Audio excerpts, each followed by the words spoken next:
بسم اللہ الرحمن الرحیم. Elite school Al-Miraj campus 8 class. آج ہم چیپٹر 2 سے تحریک پاکستان اور قیام پاکستان سے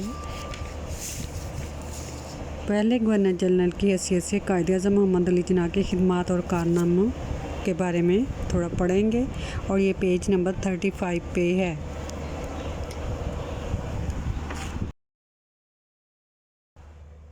تاریخ کی ہے. قائد اعظم تاریخ کی ایسی شخصیت جو کسی تعارف کی محتاج نہیں، اور آج ہم اگر پاکستان میں آزادی سے سانس لے رہے ہیں تو وہ ان کی محنت اور جدوجہد کی بدولت ہے. ان کی قیادت میں مسلمانان بر صغیر نے جدوجہد کی اور انگریزوں کو یہ ریلائز کروایا، یہ احساس دلوایا کہ مسلمان ایک علیحدہ ریاست کی مسلمانوں کو ضرورت ہے تاکہ وہ وہاں پہ اپنے نظریے کے مطابق اسلامی اصولوں کے مطابق زندگی گزار سکیں. آج کا جو ٹاپک ہے وہ تقسیم پاکستان یعنی تقسیم بر صغیر کے بعد یعنی قیام پاکستان کے بعد 1947 کے بعد کی خدمات کے بارے میں ہے جو قائد اعظم نے بحیثیت گورنر جنرل پاکستان کے لیے کی. اس مدت میں آپ نے اپنی بصیرت اور قائدانہ صلاحیتوں سے اہم قومی معاملات کو سلجھایا جس سے پاکستان اپنے قدموں پر کھڑا ہو سکا. قائد اعظم محمد علی جناح صرف 13 ماہ گورنر جنرل کی حیثیت سے زندہ رہے، لیکن انہوں نے ان 13 ماہ میں جو آزادی کے بعد پیدا ہونے والی مشکلات ہیں اس کو احسن طریقے سے سلجھایا. ہندوؤں نے پاکستان کے لیے ہر طرح کی مشکلات پیدا کرنے کی کوشش کی، جن میں سامان کی تقسیم یعنی اثاثہ جات کی تقسیم کی غیر مساوی تقسیم، مہاجرین کی آباد کاری کا مسئلہ اور ان کے ساتھ ناروا سلوک کے علاوہ انتظامی ریکارڈ کی بروقت نقل و حمل بھی شامل تھی. تو اگر ہم ان کی خدمات کو دیکھیں تو انہوں نے جو ضروری اقدامات کیے وہ کون سے تھے؟ قائد اعظم نے سب سے پہلے جو پاکستان کا جو دارالحکومت ہے وہ کراچی کو بنا دیا. پاکستان کا سیکٹریٹ بنایا، اور سیکٹریٹ کا مطلب ہے ایک ریکارڈ آفس بنایا جس میں تمام ضروری فائلز تھیں، اور سرکاری ملازمین کو مکمل دیانتداری اور ایمانداری سے کام کرنے کی تلقین کی. اس کے علاوہ آپ نے ہندوستان سے افسران کی منتقلی کے لیے خاص گاڑیاں چلوائیں. منتقلی کا مطلب ہے ایک جگہ سے دوسری جگہ جانا، یعنی کئی ایسے سرکاری آفیسر تھے جو ابھی تک ہندوستان میں تھے تو وہاں سے پاکستان آنے کے لیے خاص طور پر گاڑیاں چلوائیں تاکہ وہ یہاں پہ آ کے اپنے فرائض پورے کر سکیں. ہوائی کمپنی سے معاہدہ کیا جس سے سرکاری ملازمین کی نقل و حمل شروع ہوئی.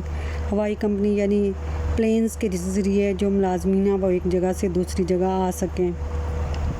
انتظامی ڈھانچے کی بہتری کے لیے چودھری محمد علی کی سرکردگی میں کمیٹی بنائی. آپ نے سول سروسز کا اجرا کیا اور سول سروس اکیڈمی بنائی، یعنی جو سول سروسز سے جو ہائیلی آفیشلز جو ہوتے ہیں جیسے جو سی ایس ایس کے جیسے ایگزامز ہوتے ہیں اور پھر ان سے سلیکٹ ہو کے جو کمیشنڈ آفیسرز بنتے ہیں وہ والی سول سروسز کا آغاز کیا، اور اس کے لیے اکیڈمی بھی ایک انہوں نے بنائی.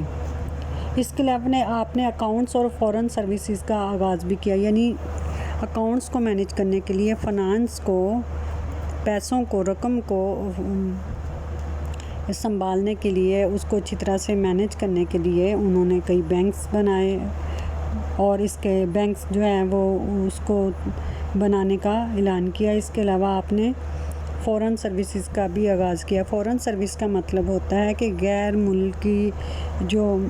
ممالک ہیں ان کے ساتھ تعلقات، ہمسایہ ممالک کے ساتھ اور دنیا کے دوسرے ممالک کے ساتھ آپ کے اپنے تعلقات کا آغاز کیا، یعنی خارجہ پالیسی کا آغاز کیا.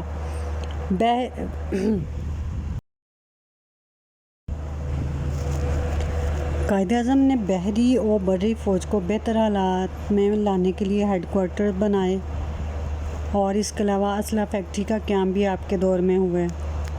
قائد اعظم نے دوسرے مسائل کے ساتھ ساتھ خارجہ پالیسی کی طرف بھی توجہ دی، ہمسایہ ممالک کے ساتھ تعلقات کو استوار کیا.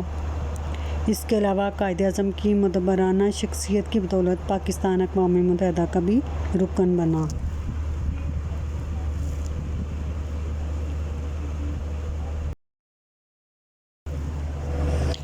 جہاں قیام پاکستان کے بعد بہت سے مسائل تھے، وہاں تعلیم کے میدان میں بھی کامیابی حاصل کرنا ضرورت تھی۔ قائد اعظم نے اس مسئلے کی طرف خاص توجہ دی۔ آپ نے 1947 میں پہلی تعلیمی کانفرنس بھی منعقد کرائی۔ آپ کی نظر میں تعلیم کا مقصد اخلاقیات کی تشکیل تھا۔ آپ کی خواہش تھی کہ پاکستان کا ہر شہری قوم کی بے لوث خدمت کرے۔ آپ نے نوجوانوں کے لیے سائنس اور ٹیکنالوجی کی تعلیم کو لازمی قرار دیا۔ ان کے خیال میں without education it is completely darkness and without education it is light, education is a matter of life. تو قائد اعظم نے ہر طرح کوشش کی کہ پاکستان جو ہے وہ تعلیم کے میدان میں آگے ہو۔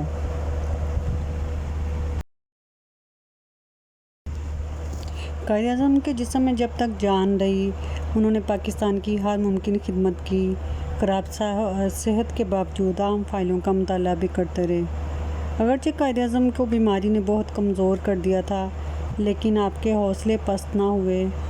آپ نے اپنی جو بیماری ہے، اپنا مرض ہے، اس کو فرائض میں آڑے نہ آنے دیا اور دن رات پاکستان کی بہتری کے لیے، ترقی کے لیے کام کرتے رہے۔ زیادہ کام کی وجہ سے ان کی صحت دن بدن خراب ہوتی گئی اور قائد اعظم صرف 13 ماہ گورنر جنرل کی حیثیت سے زندہ رہے اور 9 ستمبر 1948 کو آپ خالق حقیقی سے جا ملے۔ اللہ تعالیٰ ان کو جوار رحمت میں جگہ دیں۔ اب آپ نے یہ سارا جو لانگ کویسچن ہے، اس کو اچھی طرح یاد کرنا۔ یہ 16 to 17 پوائنٹس ہے قائد اعظم کی خدمات کے، یہ آپ اچھی طرح لرن کریں گے۔ Thank you.